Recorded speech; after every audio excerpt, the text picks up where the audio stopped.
maatii waaqayyoo hundumti keessaniyyuu gaamma kan nuti jirru bakka lafeen nama foon nama awwaalame osoo tortoriin jirudha jechaadha. Achi seennee wajjin ilaallaa waaqayyoon faana ta'u jedha. Yeroo kana naannoo akkanaatiin kutee roodhu dhaqee achitti deebiseedhama kadhannaan godhamee fi deebisa dhufeetuma irra kaa'ee mukni kun qabatteetuma qaxxaltee deemti jechaadha guddatte jechaadha. ራቁታቸው መሆናቸውን ሲተያዩ ሲተፋፈሩ አፍረተ ስጋቸውን በእጃቸው ሸፍነው ነበረ። የዛን ምሳሌ አቡነ መልከጼዴቅii fi kan abboo kun daangaa qaba. Daangaa isaa kana amma fakkeenyaaf awwaalli yeroo awwaalan jechaadha.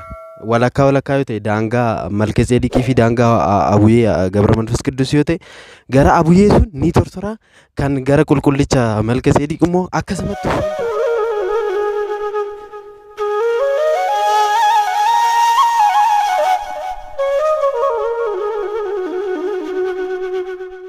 kabajamtoota maatii waaqayyoo ijoolleen haadha keenya qulqulleettii dubroo maariyaam hundumti keessan kiristaanonni bakka jirtanitti nageenya waaqayyoo isiniif haa baay'atu akkam nagaa jirtu ani nagaa kooti egaa har'a godina Shawaa Kaabaa mana gadaama yookaan kawwaala abbaa keenya qulqullicha Abuna Malkeጼዴቅittan argama akkuma argitan gaara gidduu jira amma as dhufneen nuti ibaajaajidhaanii akka asirraa argaa jirtan kana jechaadha 836 darajaa qaba jechaadha lafni isaa hallayyaa waan ta'eef hojjetame isa bune gadaamicha bira geenya jechaadha amma wajjin ilaalla haalachi jiru bakki kun jechaadha namni bakka kanatti yoo awwaalame fuunsaan tortoru jechaadha waadaa abbaa keenyaaf waaqayyo keenya gale baay'ee kan nama ajaa'ibu kan nama dinqudha jechaadha wajjin deemnee wantoota jiru ni ilaalla waaqayyo hunduma keenya faana haa ta'u na wajjin tura.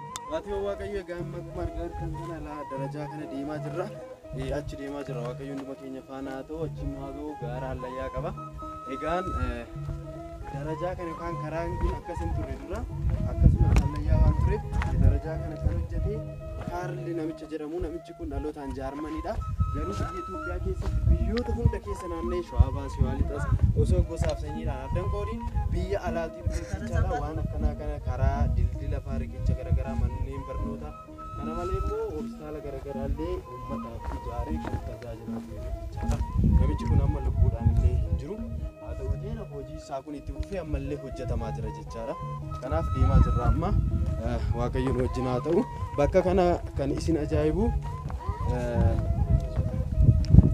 bakka gadaamii kanatti namni tokko yoo awwaalame jechaadha namni tokko du'ee asitti awwaalamnaan lubbuu foonsaan tortoru jechaadha akkuma awwaalameetti malee tortoru caccabu lafeessaa hin badu jechaadha rifeensa isaatiin akka keessa isaatti hin badu jechaadha sababni isaa waaqayyo gooftaan keenya Abuna Malkeጼዴqiif waadaa guddaa waan galeef waadaa kanaan immoo isaan yaadachuuf haala kana waadaa isaaniif galee jechaadha namni asitti awwaalame gonkumaan tortoru jechaadha namni reenfi isaa akkasumatti gurguree jiru soomaan reenfi isaa suuf babbali kan jirullee gadaama kana keessatti ni argama yoo fedha waaqayyoo ta'e ilaaluu dandeenya jechaadha. Egaa maatii waaqayyoo kun akka haaluma kanaan deemaa jirra raajii guddaadha bakki kun dinqii guddaadha jechaadha asitti amma kan sin ajaa'ibu jechaadha seenaan asii amma manni gadaamiin abboo Abuna Gabra Manfas Qidduus wal maddiidhuma jira jechaadha ilaala akka asumatti jechaadha daangaa qaba Abuna Malkeጼዴቅii fi kan abboo kun daangaa qaba daangaa isaa kana amma fakkeenyaaf awwaalli yeroo awwaalan jechaadha walakkaa yoo ta'e daangaa Malkeጼዴቅii fi daangaa Abuyee Gabra Manfas Qidduus yoo ta'e gara Abuyee sun ni tortora kan gara qulqullicha Malkeጼዴቅ immoo akkasumatti osoo tortoriin goggogeettaa jechaadha akka awwaalametti maaliif kun waadaa isaaniif galame jechaadha kun waadaa isaaniif qofa galame waan ta'eef baay'ee kan nama dinqu dhugaa dubbachuuf Ortodoksii tawaahidoo ta'uun kanaaf jecha ani nama Ortodoksii tawaahidoo jibbu nama Ortodoksii tawaahidoo keessaa baay'ee kan nagaddisiisanidha jecha kanaafiyyuu bakki kun raajii guddaa dinqii guddaadha jecha maatii waaqayyoo egaa gadaamicha geenyerraa akkuma suuraa kanarraa argitanii hallayyaa kana gubbaa hallayyaa guddaa kana jaladha jechaadha waashaa keessa holqa keessa kan inni jiru bakka kanadha geenyerra amma karaansaas baay'ee salphaadha nama dadhabsu yaa'u hallayyaa keessa ta'us illee nama dadhabsu bakka baay'ee gaarii jira jechaadha ayyaanni abbaa keenyaas waan geef naannoo isaa babbareechaa jiru bakka san geenye irra jechaadha nuti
maatii waaqayyoo hundumti keessaniyyuu gaamma kan nuti jirru bakka lafeen nama foon nama awwaalame osoon tortoriin jirudha jechaadha achi seennee wajjin ilaallaa waaqayyoon faana ta'u obboonni nu daawwachiisan jiru isaa wajjin ilaalla jechaadha የሚታይ ቃል ኪዳን ስጠይ ሲሉት ለዚህ መጥቶ የተከበረውን አጽሙ አይፈርስም አይበሰብስም ይህ ለመታሰቢያ እዚህ ዋሻ ውስጥ ሰውነት እስኪጠራ ስለተጋደል ለመታሰቢያ የሰጠው ብለው ቃል ኪዳን ሰጥተዋል እንግዲህ መጥቷቸው ብዙ ዓመት ተወልተው አካላቸው ሳይፈርስ በዚህ አይነት መልኩ የሚወጣው የማይለወጥ ቃል ኪዳን ስለሰጣቸው ነው ብቻም አይደለም ለማለት ያልጠራሁት ነፍስ ለመንግስተ ሰማያት ያልተመረጠች ያልተጻፈች ነፍስ ደጅና ተከተልና ያላቸው እነዚህ እዚህ ቦታ ላይ ተቀብረው አካላቸው የማይፈርስና ነፍሳቸው በገነት እንዳለች ሁሉ እናንተም ይሄንን ቦታ ያደረጋችሁ ተመርጣችሁ ነው ይሄንን ክብር እንድናገኝ ረዳት አምላካችን ኢየሱስ ክርስቶስ ክብር ምስጋና ይድረሰው አሜን በግንዛቤ ያክል የሚጠቋችሁ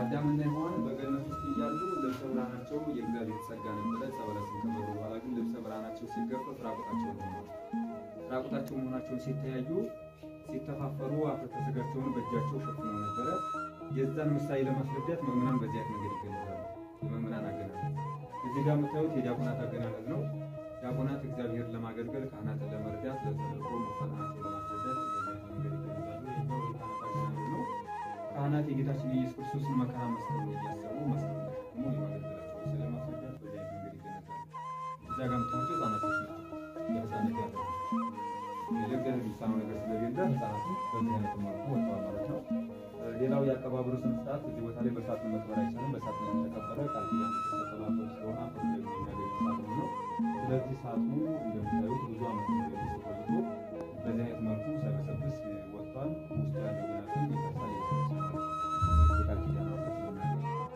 ሌላው እንግዲህ ቅድም ከነገርኳችሁ በተጨማሪ ለየት ያለ ቃል ኪዳን ነው አሰቡኝ አትርሱ ነው ይሄ አስቡኝ አትርሱ ማለት እዚህ ቦታ ላይ ደርሰው የቃል ኪዳኑ ተሳታፊ ሆነው ሰው ደካማ ነውና ኃጢአት ቢሰሩስ እንዴት ታደርግልኛለህ ብሎ ሲጠይቁት ጌታችንም እኛን ለማዳን ምክንያት ነውና የሚፈልገው በዚህ በቦታ ላይ የክርስትና ስሙን አስይዞ ወይም አስይዛ በቅዳሴ ሰዓትና በኪዳን ሰዓት በአንተ ስም የተጸለየላቸው ለንስሐ ለመንግስተ ሰማያት አበቃቸዋል ብሎ ቃል ኪዳን ስለሰጣቸው እንግዲህ ለንስሐ መብቃት ቀላል ነገር አይደለም። ሰው ተመቶም አልተመቶም አዘነም ተደሰተም ለንስሐ በቅቶ አሟሟቱ ካመረለት ከዚህ በላይ ምንም አይነት ዕድል ስለሌለ እንግዲህ ለንስሐ እንዲበቃ በረከታቸውን ጻድቁ በቤታችን ቤተሰቦቻችን እንዲባረኩ ብላችሁ ታስቡ ሆነ የክርስትና ስማችሁን ማስመዝገብና ማጸለይ ትችላላችሁ።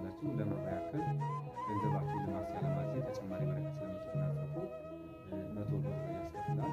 በ100 ብር ንስሐ ይገኛል ማለት ሳይሆን የቃል ኪዳኑ ተሳታፊ እንጂ በገንዘብ ብዛት የእግዚአብሔር ንስሐ የእግዚአብሔር መንግስት አይገኝም።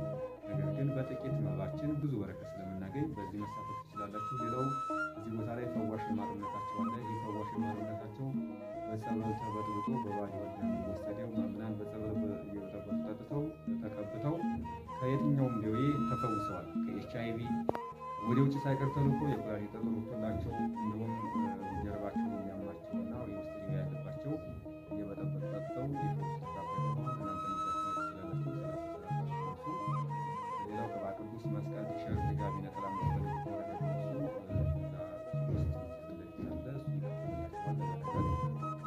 እንደማሩ አንድ ፈውስ ነው። በዚሁ አካባቢ ትዳር መስርታ አንድ ልጅ ወልዳ ስትኖር ያው ሰው ሲኖር ያልተባለው ነገር ይገጥመዋል። ጭንቅላቷ በሽተኛ ሆነ። ውስጡ እየተርመሰመሰ ያስቸግራታል። ስለዚህ ትዳሯን መይዛ መቀጠል ስላልቻለች ትዳሯን ፈታ ወደዚህ ቦታ በመምጣት ጻድቁን እየተማጸነች ቅባ ቅዱስን በአባቶች እያስገባች ቆይታ መሀል ራሷ ሙሉ ለሙሉ ተከፈለ። በተከፈለው ራሷ በውስጥ ሲያስቸግራት የነበረውትን ሙሉ ለሙሉ ወደ ውጭ ገንፍሎ አባታችን ኦፕራሲዮን አድርገው ጭንቅላቷን አጥይተው ጤነኛ አድርገዋል። ዛሬ ወደ ቤታ ተመልሳለች። እናንተ ሆኑ ይዛችሁ መሄድ ትችላላችሁ ማለት ነው። እንግዲህ ሌላው ይህንን ገዳም መርዳት ለምትፈልጉ ምንም አይነት የእርሻ መሬትም የአትክልት ልማት የለውም። ስለዚህ ጓደኞቻችሁን አስተባብራችሁ ከራሳችሁም ከሰጣችሁ ጸጋ ላይ ከሀብታችሁም በእውቀታችሁም ገዳሙ ታገለግሉ ከጻድቁ በረከት ታገኛላችሁ። የወረዳው አስተዳደር 3000 ካሬ በነፃ ሰጥቷል። የወረዳ ከተማ ማለት ነው። እዛ ቦታ ላይ ህንፃ ተገንብቶ ከህንፃው የሚገኘው ገቢ ገዳሙ እንዲተዳደር አንድ ገዳም መተዳደሪያ ከሌለው መነኮሳት አባቶች በረሃብ በችግር ምክንያት የሚፈናቀሉ ከሆነ ዛሬም እኛ መተን ያገኘነውን በረከት ወደፊትም ተተኪው ትውልድ የሚፈልገውን በረከት አያገኝም ማለት ነው። ሰው ቦታን ይቀድሳል፣ ቦታ ሰውን ይቀድሳል ያለው ይቀርና ይሄ ቦታ የአውሬ ማጎዳት ነው ማለት ነው። ስለዚህ አባታችን አጥንታችንን ከስሰው ደማቸውን አፍሰው ያቆዩን ቦታ የቃል ኪዳን ቦታ እኛ ደግሞ እኛም በቃል ኪዳኑ ተጠብቀን ለትውልድ ማስተላለፍ ስላለብን ሁላችንም የራሳችን አስተዋጽኦ ነው። የገዳሙ አካውንት ውጭ ላይ ታደርጋላችሁ። ያንኛችሁን ጓደኞቻችሁን አስተባብራችሁ ገቢ ብታደርጉ ተባብረን መገንባትና ገዳሙን ማልማት እንችላለን። መልካም ስራ ሰርተን የመንግስት ወራሽ እንዲያደርገን አምላከ ቅዱሳን በቸርነቱ ይርዳል። ሌላው የምትጎበኘ ታምረኛው ወይራ ነች። ታምረኛው ወይራ የተባለችበት ምክንያት የቃል ኪዳኑ ተሳታፊ ለማለት የተቀበለ አጽሙም አይፈርስም አይበሰብስም ነፍሱም ገነት የምትገባ ቃል ኪዳን በማመን ከሩቅ ቦታ ሰው ሞቶ ሊቀብሩ እዚህ ቦታ ላይ ይመጣሉ። ቀብረው ሲመለሱ ከቀባሪዎቹ መካከል አንዱ በጫካ ውስጥ ሲዘዋወር ለሞፈር የምትወይን ወይራ ያገኛል። ያችን ወይራ ቆርጦ ወደ ቤቱ ሄዳል። ቤቱ ከደረሰ በኋላ ግን ያልጠበቀው ነገር ነው የገጠመው። ከተካሸለ የተጣብቃ አልወድም ማለት ነው። ተጨንቆ ሲቆር ጎረቤቶቹ ምን ሆነ ነው ሲሉት ይችን የወይራ ሞፈር ከአቡነ መልከጼዴቅ ደብር ቆርጬ አምጥቻት ነበረ። አሁን ግን ከተካሸለ ላይ አልወድም ማለት ነው።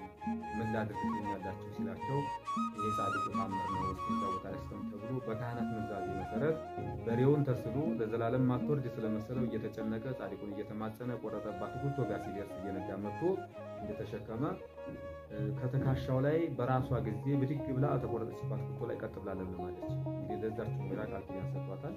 ሰላም ለኪ ደግሞ 7 ጊዜ ዞሯትን ኃጢአታቸውን ይቅርላቸዋል ብሎ ቃል ኪዳን ስለሰጣት እሷን ማየት ትችላላችሁ። ታች ጫካ ውስጥ መሰለች ማለት ነው።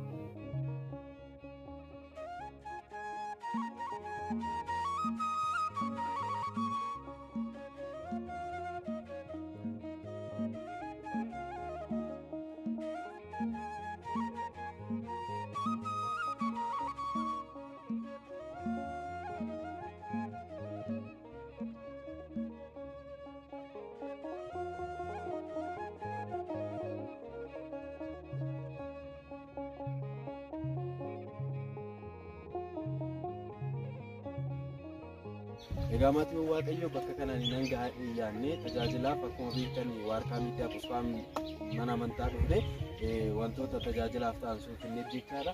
Haa ta'uuti naannoo sun waan ta'eef akka carraa jechaadha. Har'a deemuuf turre konkolaataan dhabamee hafne jechaadha.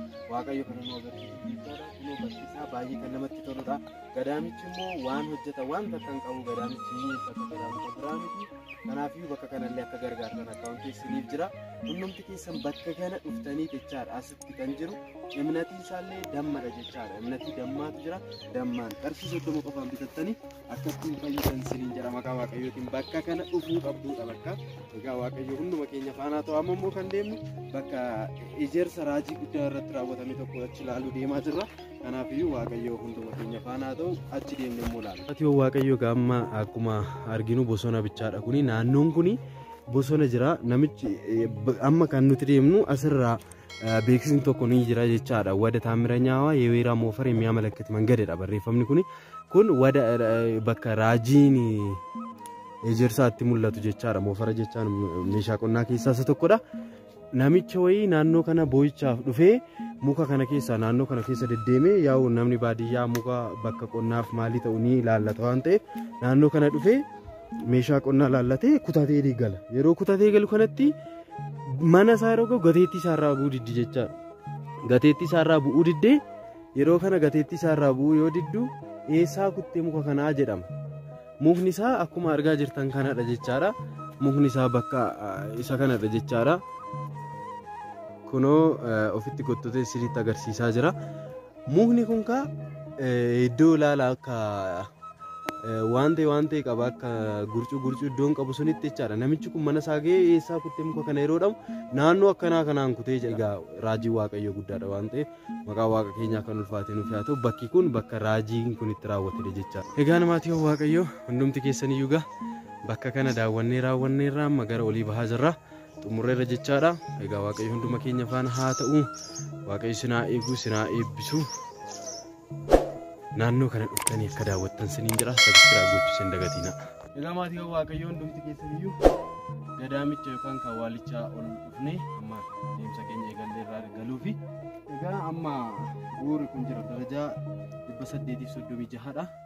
Karaa kana deemaa jira jechaadha. Amma yaa nama dadhabsa fakkaata malee baay'ee salphaadha. Nutis xumuraa jirra. Waaqayyo hunda keenya faana haa ta'u warri as dhuftanii argitaniitti warri nagarre immoo dafaa koottaa argaan siniin jedha. Egaa akkasii waaqayyo hunduma keenya faana haa ta'u.